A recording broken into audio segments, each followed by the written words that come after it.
Match শুরু বেলা ৩টায়, তবে তার আগেই মাঠ ভর্তি দর্শক। প্রত্যন্ত অঞ্চলে ক্রীড়াপ্রেমীদের ফুটবল প্রেমের কথা সবারই জানা। তার প্রমাণ আরও একবার ঠাকুরগাঁও সদর উপজেলার চেরাডাঙ্গি ঐতিহ্যবাহী ফুটবল খেলার মাঠে। খেলা শুরু হয় নির্ধারিত সময়ের প্রায় আধা ঘন্টা পরে।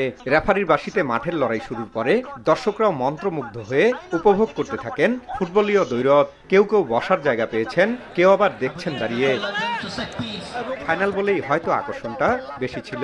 আর দুই ফাইনালিস্টও মাঠে ফাইনালের মতোই করে ফুটবলীয় প্রদর্শন। কখনো সেন্টোস, কখনো বা নীলফামারী একাডেমি। বলের কারাকারির মাঝে প্রথমে এগিয়ে যায় রংপুরের সেন্টোস ক্লাব।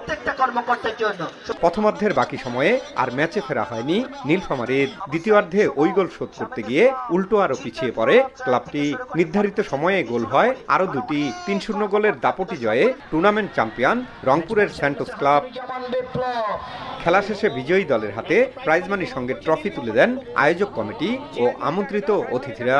লম্বা সময় পর এমন আয়োজনে খুশি স্থানীয় ক্রীড়াপ্রেমীরা।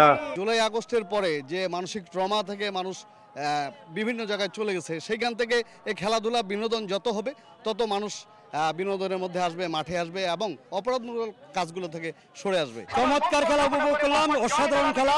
এ ধরনের খেলা চলমান থাকুক। খেলা খুবই ভালো হয়েছে, নিরপেক্ষ খেলা হয়েছে, এরকম খেলা হওয়ার দরকার। প্রচুর দর্শক হয়েছে, খেলায় সবাই আনন্দ ভোগ করছে।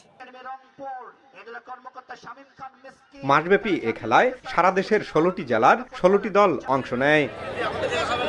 জিয়াউর রহমান বকুল, সময় সংবাদ, ঠাকুরগাঁও।